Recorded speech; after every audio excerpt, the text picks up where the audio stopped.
The regular session of the 22nd Sangguniang Bayan of ISULAN is now called to order. We'll dispense with the preliminaries. I would like to request our secretary to please do the roll call.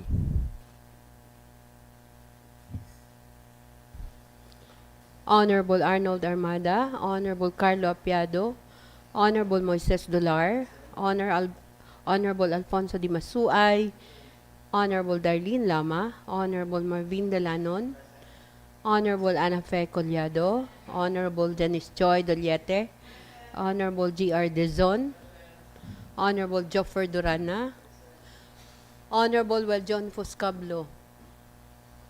So, Honorable Presiding Officer, so at this moment there are 2 members who are absent, and 9 members are present. So those absent are Honorable Arnold Armado, who is on official leave, and Honorable Weljon Foscablo, who is on official business, Your Honor.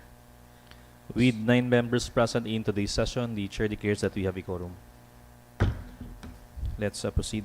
So, Your Honor, we are now on the reading and consideration of the minutes of the previous session. We have the minutes as of April 6, 2026.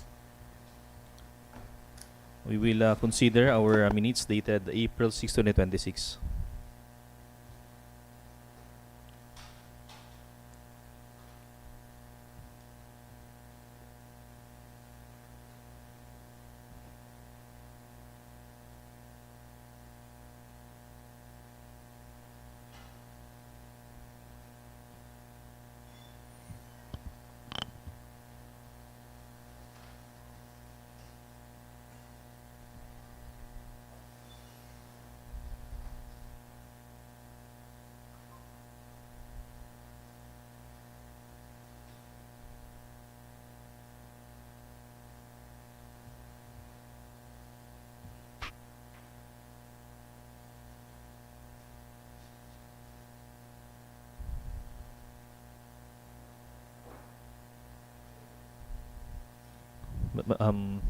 Correction under for a while.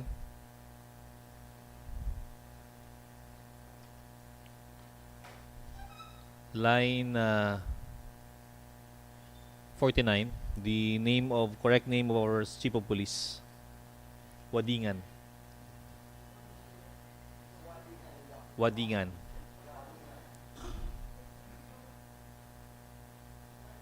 Wadingan.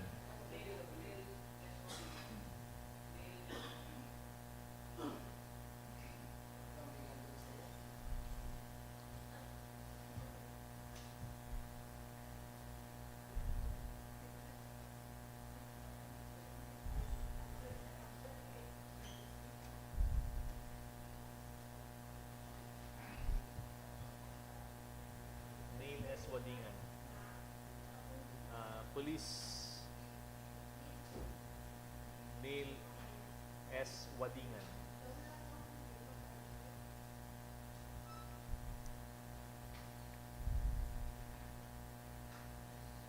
Any correction to our minutes?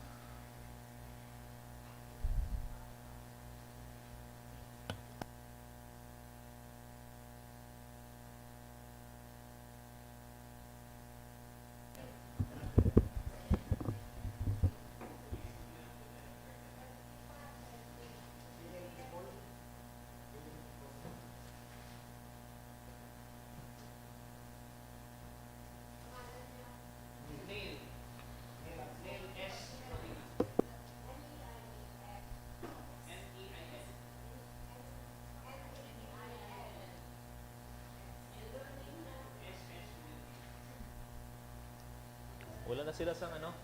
Wala period. Wala period ang S.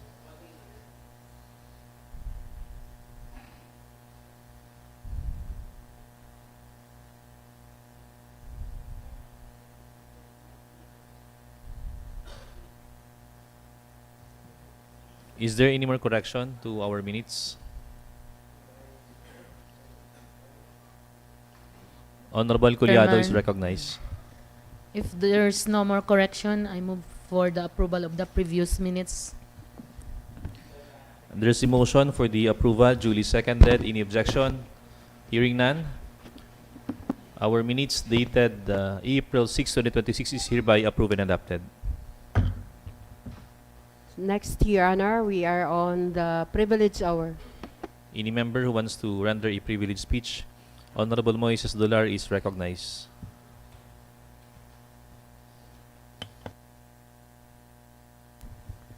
Thank you, Mr. Chair, and good afternoon to each and everyone.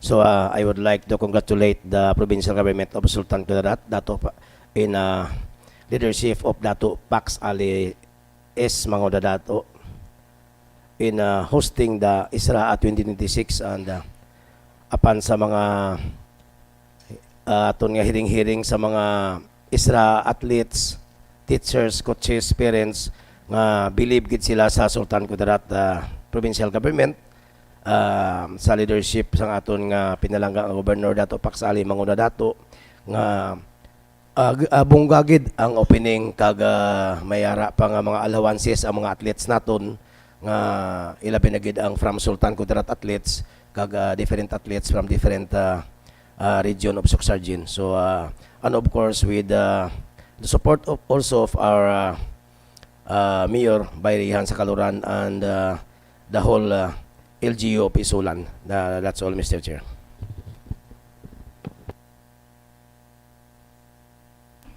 All right, Honorable Dolar. Indeed, we hosted the ESTRA 2026 successfully. Honorable Janice Joy Duliete is recognized. Thank you, Mr. Chair. Subong simana no, nag-celebrate kita sa Solo Parent Week. And gay na aga ang aton nga culmination sa Solo Parent, ang Parent Congress nga giheld gay na aga sa gym. And as a committee chair sa Women's and Family, gusto ko pagpasalamatan ang taga isa-isa ang akon nga mga kaupod sa pagsuporta sa aton nga programa para sa aton nga solo parent. Nabinagid ang aton nga Honorable Mayor Bayrihan sa Kaluran. Thank you, Mr. Chair. And congratulations to the committee for successfully hosting, spearheading the celebration. To Honorable Janice Duliete and the rest of our team, to Honorable Culiado and Honorable Lama, congratulations. Any more member who wants to render a privileged speech? So if there's none, let's proceed, Madam Secretary. So, Your Honor, we are now on first reading. So, first item, we have the letter received from the Office of the Mayor addressed to the Honorable Vice Mayor. This is letter from the DILG regarding the guidance on the conduct of Sangguniang sessions within the territorial jurisdiction of the LGU. May we read the content of the letter?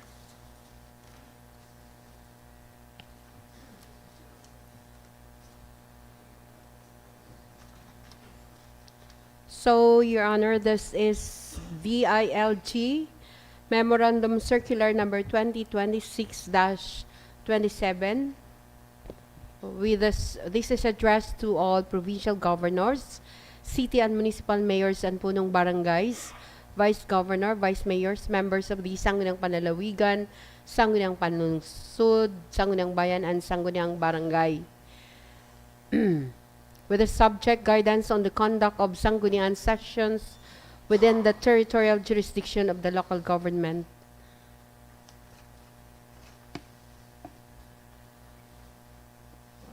Your Honor, may I read the Salient. salient portion of this letter, Your Honor, because this is a long letter from a long memorandum from the Department of Interior and Local Government. So it says here, conduct within the territorial jurisdiction all regular and special sessions of the Sanggunian at all levels shall be conducted strictly within the territorial jurisdiction of the local government unit concerned. The conduct of Sanggunian sessions constitutes an official legislative act of the LGU, the authority for which is territoriality, I think this is territoriality confined and exercised for the benefit of its constituents. However, there is an exception, Your Honor. When a Sanggunian session is conducted outside the territorial jurisdiction under the foregoing exceptions, all of the following requirements shall be complied with.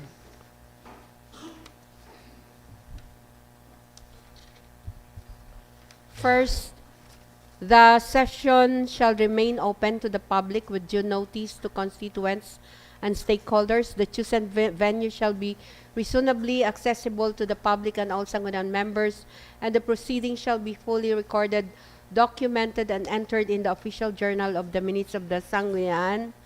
And for the exception, Your Honor, force majeure, natural or human-induced calamities or public emergencies, and serious threats to public safety or security within the LGU.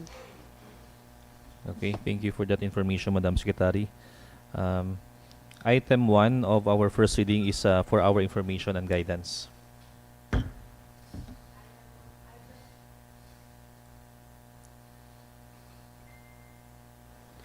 Item number 2, letter received from the Office of the Municipal Mayor, Tourism Operations Office, addressed to Honorable Vice Mayor, requesting for the adoption of Discover, Explore, Love ISULAN as official tourism tagline of the Municipality of ISULAN.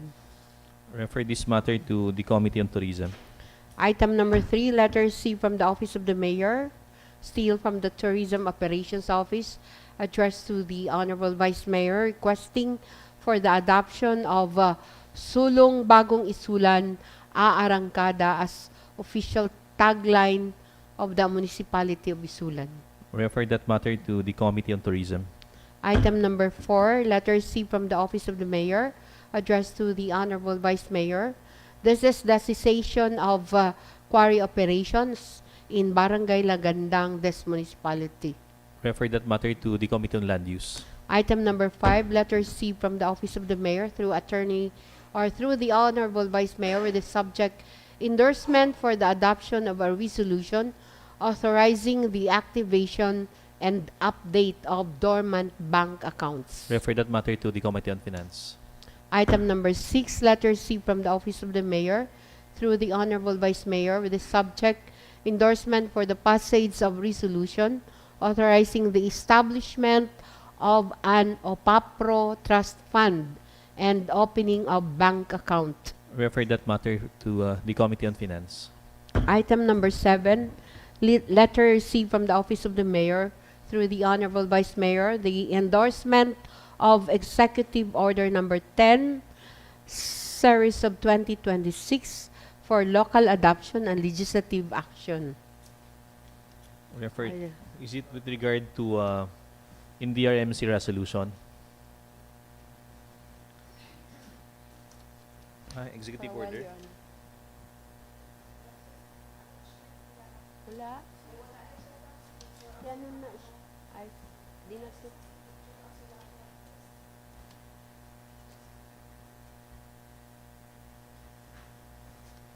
Di na to, Lynn. For a while. Di na to, Lynn.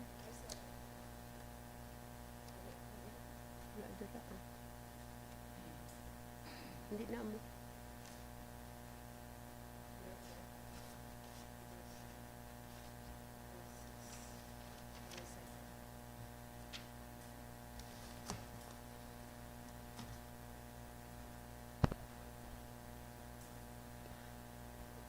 Uh, Executive Order number 1100 sub 2026 for local adoption. This is the Executive Order number 110 is about declaring a state of national energy emergency and authorizing the Unified Package for Livelihoods, Industry, Food and Transport, or UPLIFT.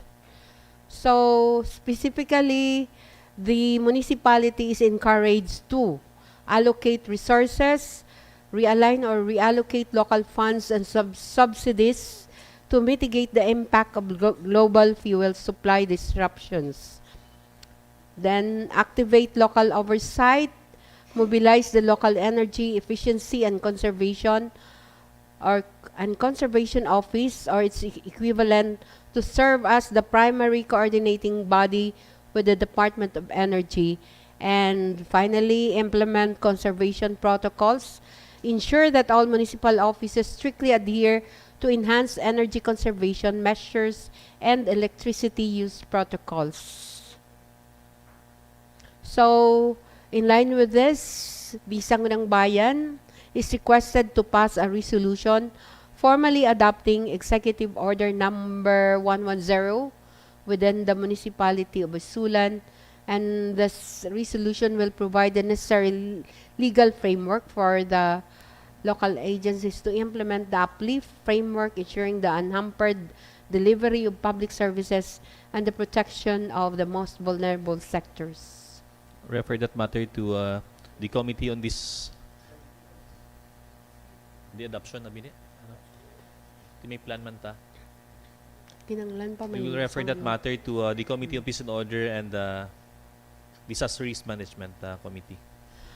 Next is item number 8, letter C from the Office of the Mayor through the Honorable Vice Mayor with a subject endorsement for the utilization of the Local Disaster Risk Reduction and Management Fund or the LDRRMF to address energy supply disruptions. Refer that matter to the Committee on Peace and Order and Public Safety. Item number 9, letter C from the Human Resource Management section addressed to the Honorable Vice Mayor requesting for a resolution of commendation to the following personnel. First, we have Mrs. Elma P. Sevilla, Revenue Collection Officer 3, and Mrs. Magdalena Almendral, Midwife 3, who will be retiring, I think, in the month of May. Schedule this for second reading.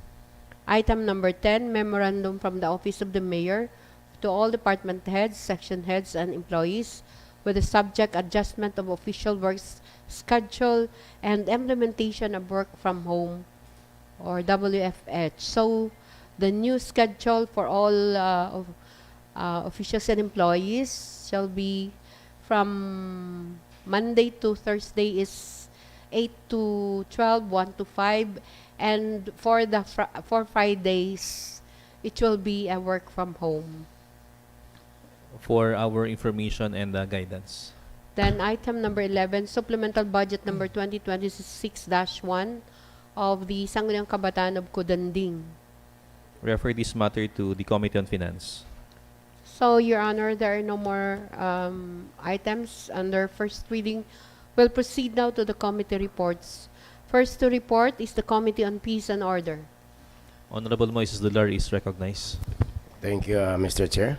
So, the Committee on Peace and Order, Human Rights, Public Safety, and Disaster Risk Reduction and Management. Subject, Committee Report number 2026-01.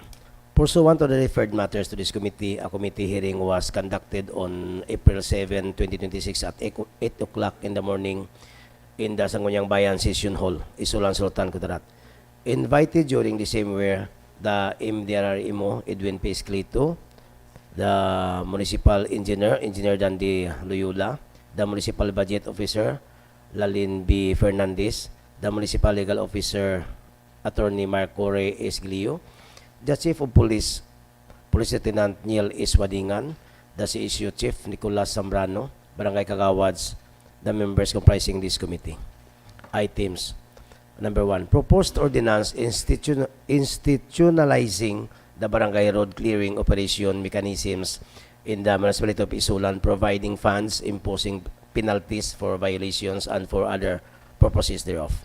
And item number 2, proposed ordinance institutionalizing the use of the Incident Command System, ICS, as an unseen disaster response and management mechanism in the municipality of ISULAN, Sultan Kudarat. Discussion on findings. Item number 1.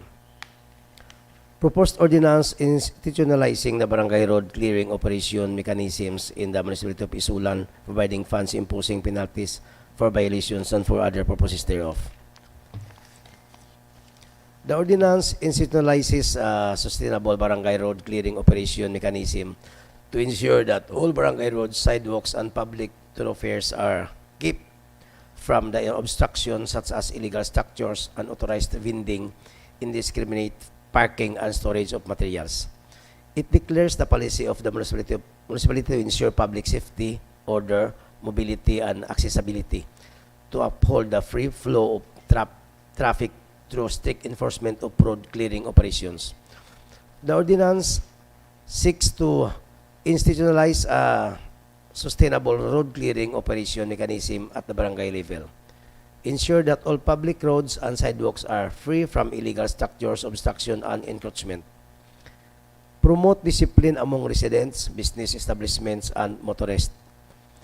Strengthen coordination between the municipal government, barangay officials, provincial government, and national agencies, and enhance public safety, mobility, and accessibility. Prohibited acts and penalties. The ordinance strictly prohibits, letter A, construct or maintain illegal structures on roads and sidewalks. B, obstruct roads with merchandise, construction materials, or vehicles. C, conduct business activities on sidewalks without proper authorization. D, park vehicles in prohibited areas causing obstruction. And E, refuse to fail to comply with lawful clearing operations. Violation and penalized as follows. First offense, warning and removal of obstruction. Second offense, 1,000 fine. Third offense, 2,500 fine or community service of not less than 3 days or both. And subsequent offenses, 2,500 fine or imprisonment of up to 15 days or both at the discretion of the court. In addition, all illegal structures or obstructions shall be removed at the expense of the violator. Administrative sanctions shall likewise be imposed on erring government and barangay officials. However, the Chief of Police emphasized that due consideration may be extended, provided that such action do not impede public safety or endanger life of our constituents. He further stated that the barangay should be empowered in implementation of local measures. He also suggested that barangays can also make their own ordinances, particularly in situations where existing measures are viewed as somewhat harsh. However, he stressed that priority must be given to the formulation and strengthening of municipal ordinances, as any shortcomings at the municipal level would consequently hinder effective implementation of the barangay level. He likewise emphasized the importance of sustained cooperation and assured the committee of the PNP's continued commitment to fully support the implementation of this ordinance. And item number 2, proposed ordinance institutionalizing the use of the Incident Command System, ICS, as an unseen disaster response and management mechanism in the municipality of ISULAN, Sultan Kudarat. Discussion and findings. The Municipal Disaster Risk Reduction and Management Officer gave information as regards Incident Command System, ICS. He discussed that the ICS originated in the United States, initially developed by the Bureau of Fire as a system for managing forest fire incidents. He noted that the system was later adopted in the Philippines in 2012 when the national government issued a memorandum circular adopting the ICS as standard system for responding to all types of calamities. He further explained that disasters are classified into two categories: natural and human-induced calamities. Natural calamities include typhoons, earthquakes, and health emergencies, while human-induced incidents include armed conflict. The resource person when presented the structure of the ICS. So, the structure are the incident commander, the public information, down to safety officer, down to the liaison officer, operation section, planning section, logistics section, so on and so forth. At the top is the incident commander who holds overall authority depending on the nature of the incident.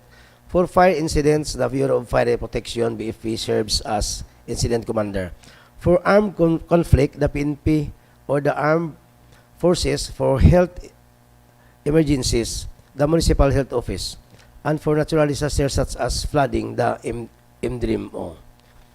He also explained the support positions within the ICS. The public information officer is solely responsible for the release of official information regarding the disaster to ensure accurate and consistent communication. A safety officer is likewise designated to assist the safety of all responders prior to deployment. A liaison officer is assigned to coordinate with other sections or agencies. There is also an operation section which at the municipal level is headed by the PNP, utilizing task forces, strike teams, and simple resources that are already familiar to uniformed personnel. The planning section is headed by the Municipal Planning and Development Office. The logistics section by the Municipal Engineer Office, and the Finance section by the Municipal Budget Office, Municipal Accounting Office, and the Municipal Treasurer's Office. He emphasized that the same ICS structure is likewise adopted and applied at the barangay level to ensure uniformity and effective coordination across all levels of government response. He stressed the main objective of the ICS is the proper and efficient management of resources, both human and financial resources. He also added that the ICS is not only utilized during actual emergency events, but may also be applied in planned activities, such as FISTAs, to ensure proper coordination and management. The presentation and reading of the ordinance was made, and after due discussions ensued. The committee and the attendees find the said ordinance laudable and applicable also to the municipality of ISULAN. Consequently, other details of proposed ordinance will be presented later, or discussions and deliberation in second reading. Recommendation. Wherefore premises considered, the committee hereby recommends passing these committees hereby recommend and passing, number 1, an ordinance institutionalizing the barangay road clearing operation mechanisms in the municipality of ISULAN, providing funds, imposing penalties for violators, and for other purposes thereof. And number 2, an proposed ordinance institutionalizing the use of the Incident Command System, ICS, as an unseen disaster response and management mechanism in the municipality of ISULAN, Sultan Kudarat. So, Mr. Chair, these measures shall be deliberated on second reading on next session. Respectfully submitted by the Committee on Human Rights, Public Safety, Peace and Order, Disaster Risk Reduction and Management. Yours truly as a chairperson, vice person Honorable Carlo F. Apiado, and Secretary Honorable G.R. Dison. All right. Will the proponent move for the adoption of the committee report? Mr. Chair, I move for adoption. I move for the adoption of the committee report number 2026-01. There's a motion, duly seconded. Any objection? Hearing none. The committee report of the Committee on Peace and Order, committee report number 2026-01 is hereby adopted and scheduled for second reading next session. So next committee report is from the Committee on Health. Honorable Moises Dular, the Vice Chair Committee member, Honorable Marvin Dalanon will render the report for in behalf of the committee.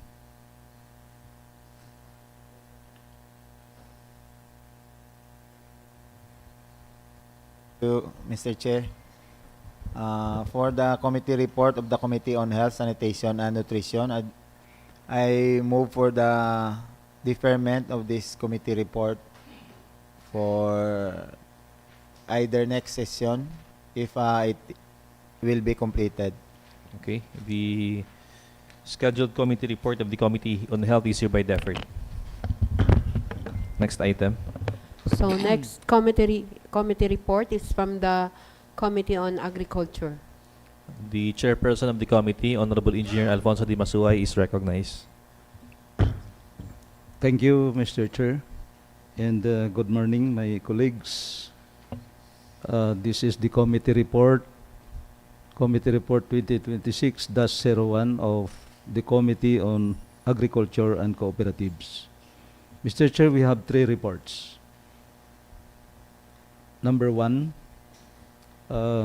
item is regarding the proposed ordinance earnestly urging all agricultural landowners to submit their area for soil analysis. Findings and discussion. Proposed ordinance earnestly urging all agricultural landowners to submit their area for soil analysis. The ordinance institutionalizes mandatory soil analysis for all agricultural lands in the municipality of ISULAN to guide proper fertilizer application, improve soil fertility, and prevent land degradation. The ordinance applies to all agricultural landowners, leases, and actual occupants of lands devoted to crop production, horticulture, and other agricultural uses within the municipality. All covered landowners are required to submit soil samples for laboratory analysis at least once every 3 years or as may be required by the Municipal Agriculture Office with specific frequency guidelines. For rice and corn lands, every 2 years. For high-value crops, every 1 to 2 years. And for perennial crops, every 3 years. The Municipal Agriculture Office shall be the lead implementing office in coordination with the Provincial Agricultural Office, the Department of Agriculture, and the accredited soil laboratories. Soil sampling shall follow. Department of Agriculture prescribed procedures with assistance from the Municipal Agricultural Office personnel or trained barangay personnel. Samples shall be submitted to the Department of Agriculture accredited or regional or provincial soil laboratories with possible free or subsidized testing submit to available funds. Results shall be used as a basis for agricultural interventions such as fertilizer support, seeds assistance, and crop planning. Each barangay shall establish a barangay agricultural soil monitoring committee composed of number 1, barangay captain as chairperson, chairperson committee on agriculture as vice chairperson, barangay agricultural technician or farmer leader, member, sangguniang kabataan representative, member, 2 farmer representatives as members, and barangay secretary as secretariat.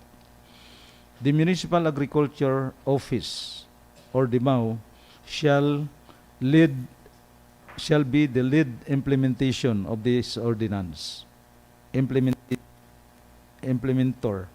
of the said ordinance, provide technical assistance and training, coordinate with the Department of Agriculture and laboratories, maintain a municipal soil database, and recommend agricultural interventions.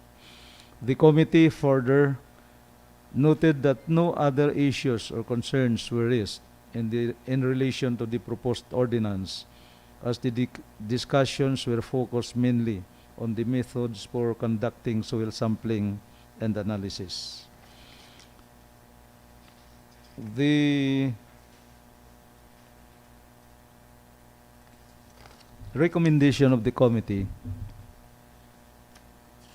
wherefore premises considered, the committee hereby recommends passing or enacting an ordinance earnestly urging all agricultural landowners to submit their land or area for soil analysis. This is respectfully submitted by the Committee on Agriculture and Cooperatives, yours truly as chairperson, Engineer Marvin Dalanon, Vice Chairperson, and Honorable Moises Dular as the Secretary. Mr. Chair, I move for the adoption of this Committee Report number 1. The number 2 report, Committee Report, Mr. Chair, is Yes. okay na to? Yes, sir. Is the proposed ordinance implementing the Protasan, Gulayan, and Isdaan sa Bakuran with the minor revised version of HAPAG pursuant to DILG Memorandum Circular number 2 2023-001 -001.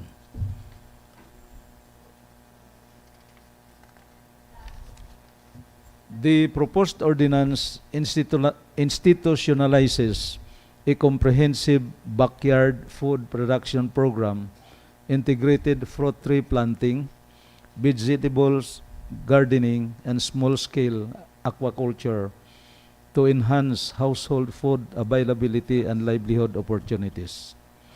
The ordinance will be a minor revised version of HAPAG pursuant to DILG Memorandum Circular number 2023-001 dated January 3, 2023, addressed to all provincial governor, city, municipal mayors, DILG regional and provincial directors, DILG field offices, BARM, Ministry of the Interior and Local Government, and all others concerned with subject implementation of halina't magtanim ng prutas at gulay sa barangay.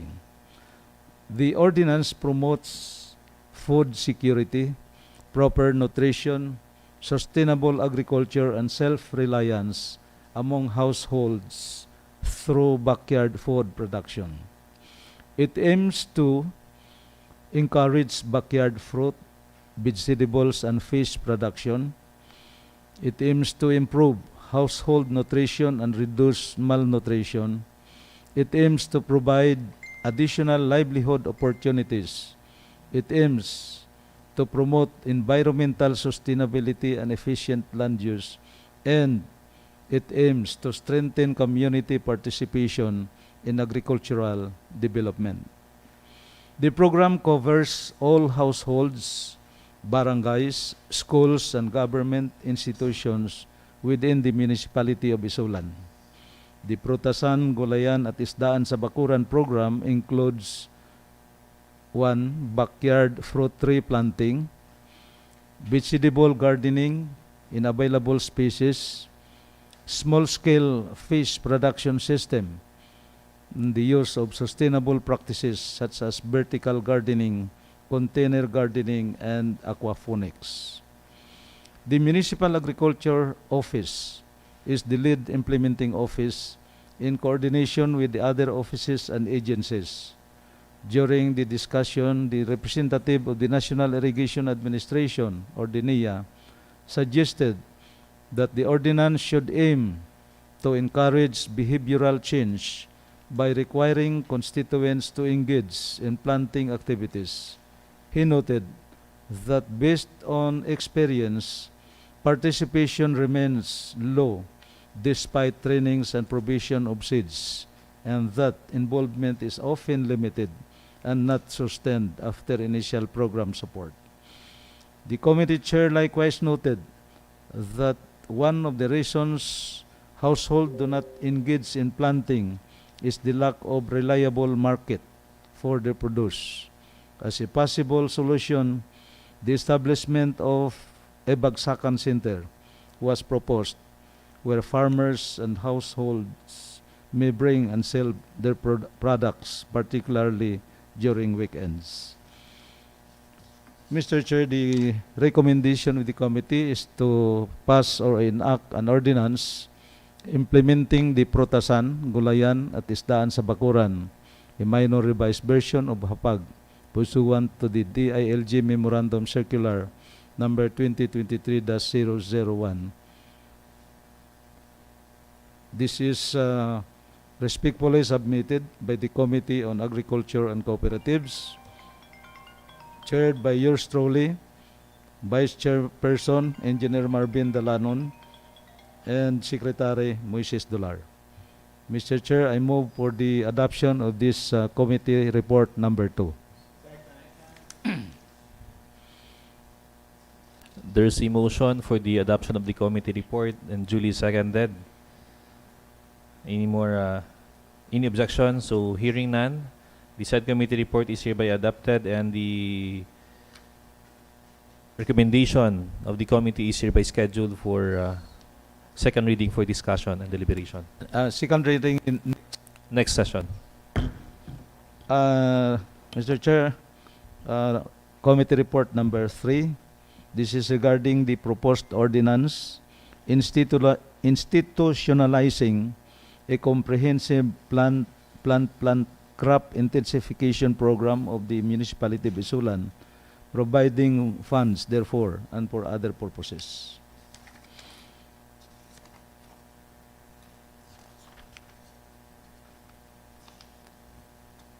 The proposed ordinance establishes a comprehensive crop intensification and diversification program aimed at increasing food production, improving farmers' income, and strengthening local agricultural system.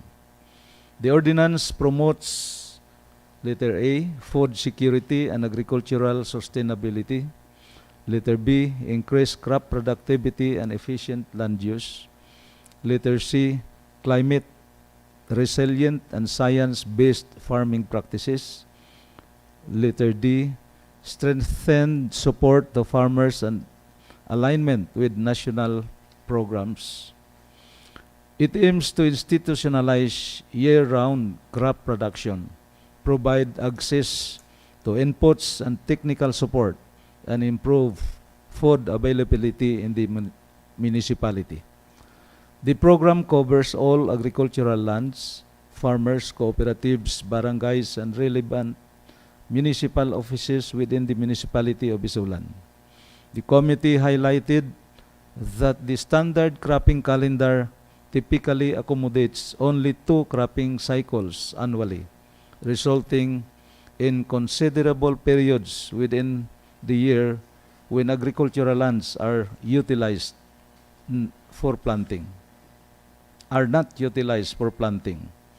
The implementation of 3 cropping cycles, not limited to rice alone, was emphasized.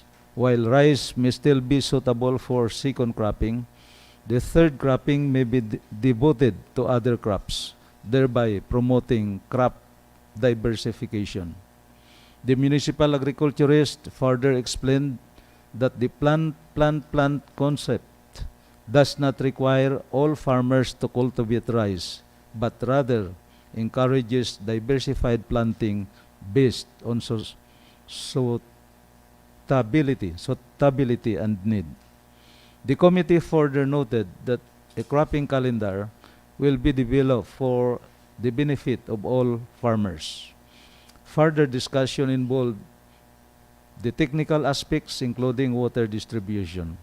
On the part of the National Irrigation Administration, it was noted that an approved cropping calendar prepared in coordination with the Irrigators Association is usually presented during System Management Committee meeting.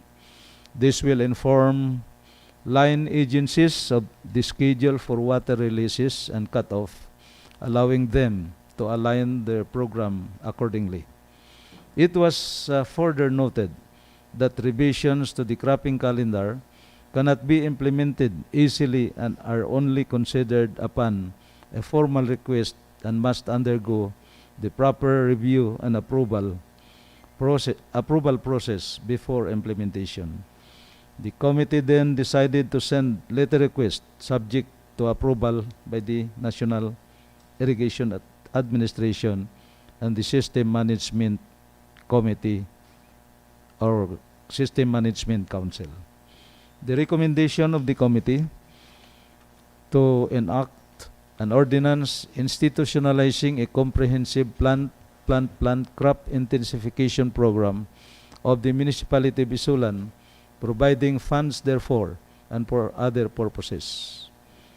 That further these measures be deliberated on second reading next session, respectfully submitted by the Committee on Agriculture and Cooperatives, Chairperson yours truly, Vice Chairperson Engineer Marvin L. Dalanon, and the Secretary Honorable Moises Dular. Mr. Chair, I move for the adoption of this committee report. There's a motion, duly seconded. Any objection? Hearing none, the said committee report of the Committee on Agriculture and Cooperatives is hereby adopted, and the necessary measures is scheduled for deliberation next session. Next session. The three reports. Next session lang. So, Your Honor, there are no more committee reports. We'll proceed now to the calendar of business and second reading. First, we have the proposed measure.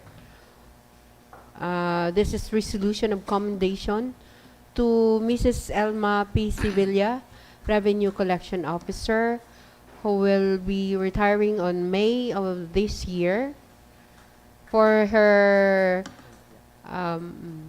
fruitful service rendered to the municipality of ISULAN.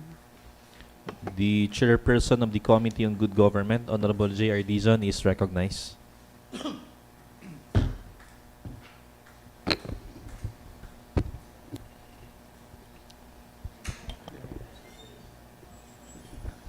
Mr. Chair, I move for the passage of a resolution for commendation to Miss Elma P. Sevilla, our Revenue Collection Officer 3, for rendering the service to our beloved municipality for 40 years and 17 days. There's a motion, duly seconded.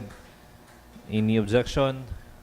So, hearing none, a resolution is hereby passed. A resolution of commendation to Mrs. Elma P. Sevilla, our Revenue Collection Officer 3, for her fruitful and invaluable service to the local government unit of ISULAN, is hereby approved. Yes, another resolution, Mr. Chair. I move for the passage of a resolution commendation to Mrs. Magdalena F. Almendral, our midwife 3, for his fruitful service in our municipality of ISULAN for 40 years, 10 months, and 25 days. There's a motion, duly seconded. Any objection? Amendment, objection. So, hearing none, a resolution of commendation is hereby passed to Mrs.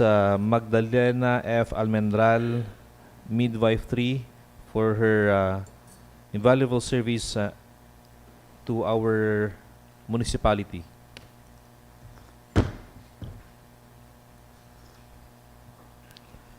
So, Your Honor, there are no more proposed measures on second reading.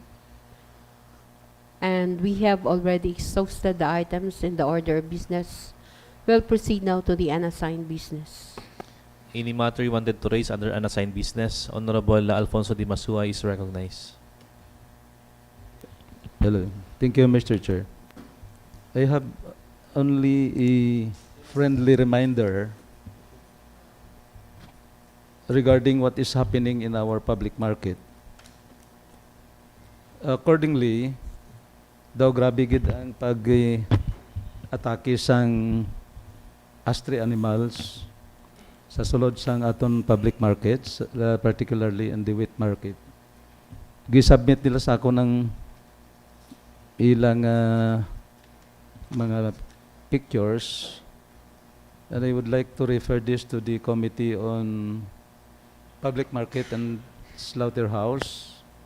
Kaya daw grabe gid ang damage daw nga ginahimo sa mga ido-da sa sulod.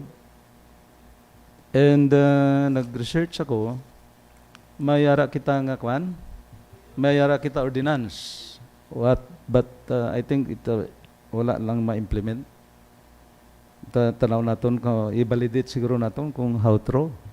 Because no less than our municipal veterinarian ang kadto sa akon kag mag-submit sini.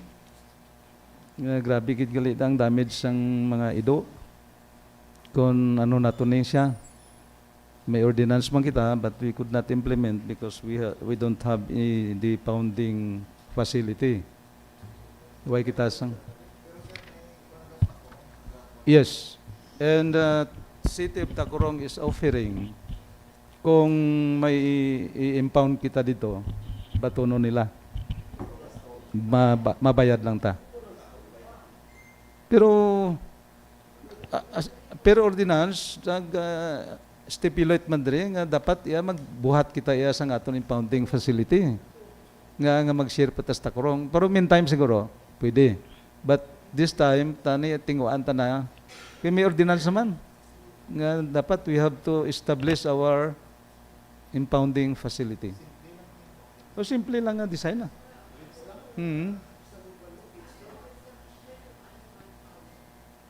Ara sa ordinance naton. So itanawon ta lang ni kay may nagreklamo bi. Basi kon sa uli kuan nila kita ba. Charge sila kita nga why naton ginakuan. Mr. Chair. Aksyonan. Honorable Dular. Thank you, Mr. Chair. In relation sa report ni Honorable Di Masua, Mr. Chair, so lugay ta naman na paninghuan ta nga ma-implement ining ordinance. So the implementing agencies na is I think ang agriculture is office ang agriculturist, no, together with Doc Nulias. So ang ilang ginakuan gida nga wala kuno sang pounding atong butangan sa mga animal nga madakpan. So di man ganyan siguro mabudlay na kung pangitaan na siya. Ang importante kita ni ma-implement kita ni naton ina siya nga mabutang. Kag hindi man siguro magastos kita siguro kung gamay lang anay sa ido. Tapos ang problema dira ang pagpanakop sang ido kay sa kadamo subong sang ido ginyalakpon hindi lang sa public market bilogid nga munisipyo. Tanan nga barangays kid amo problema kay amo nang kusang aksidente sa mga motorist naton nga kapatay nga iban nga ospital tungod sa ido kag nagadugang ang aton nga mga vaccination aton nga mga anti-rabies naton nga bulong nga problema tungod yapon sa kagat sa mga ido, no, kag mga imo pa kung sa alawayon pa sang magsilingan tungod sa makagat sa ido di na magbayad ang silingan. So paninguhaan ta nato Mr. Chair with bulig sa aton nga LCA sa aton nga mayor nga makahimo kita sang funding facility naton Mr. Chair. Paninguhaan ta buligan ta. Yes, since subong ang ang Office of the Mayor nagapangayo sa mga recommendation sa different offices ang mga activities and programs na ma-include sa AIP naton. It's high time siguro subong na ma-include naton ang establishment and construction of facility kaya hindi man ta maka-implement kung wala sa AIP naton.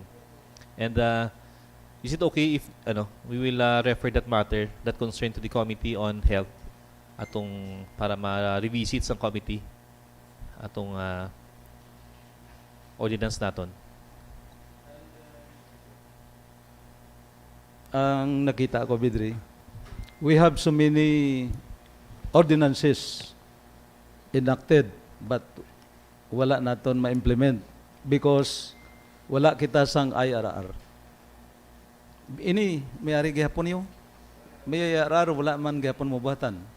Kadamo sang mga ordinances naton di nga sayang lang. Hindi ma-implement because wala sing IRR, which is very basic and mandatory. Nga basta may ordinance nga ni, kinanglan ang IRR.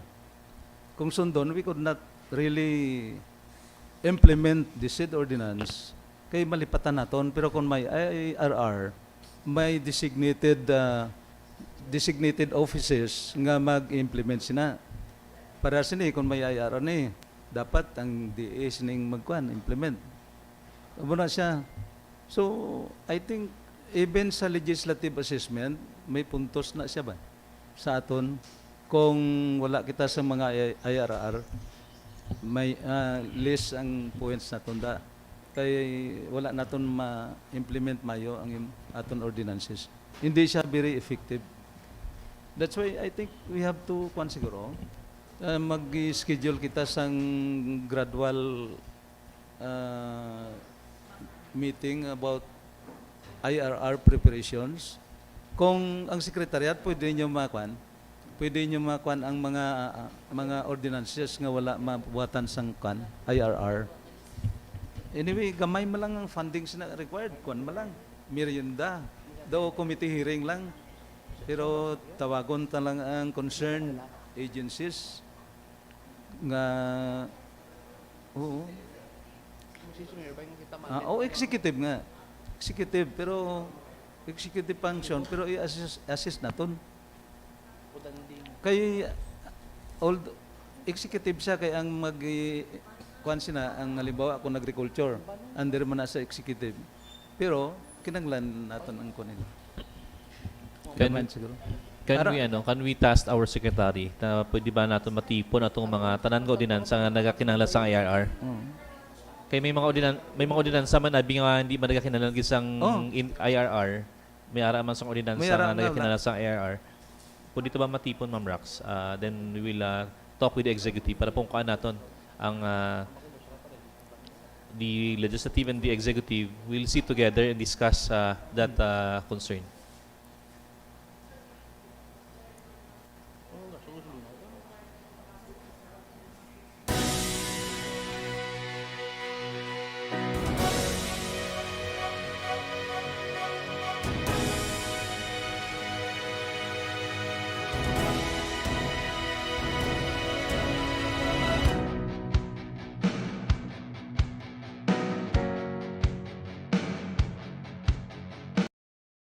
Projects at 2 p.m.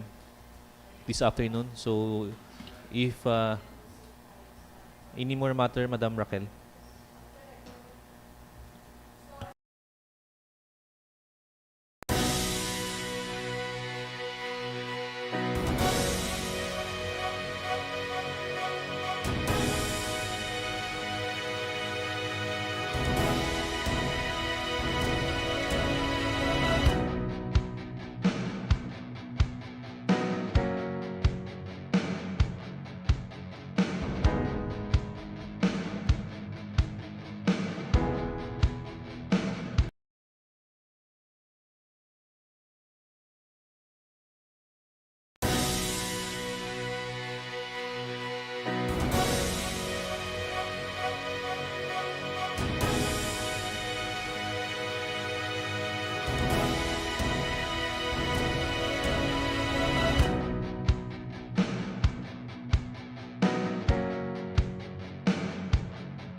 4 p.m. April 13, 2026. The regular session is now adjourned.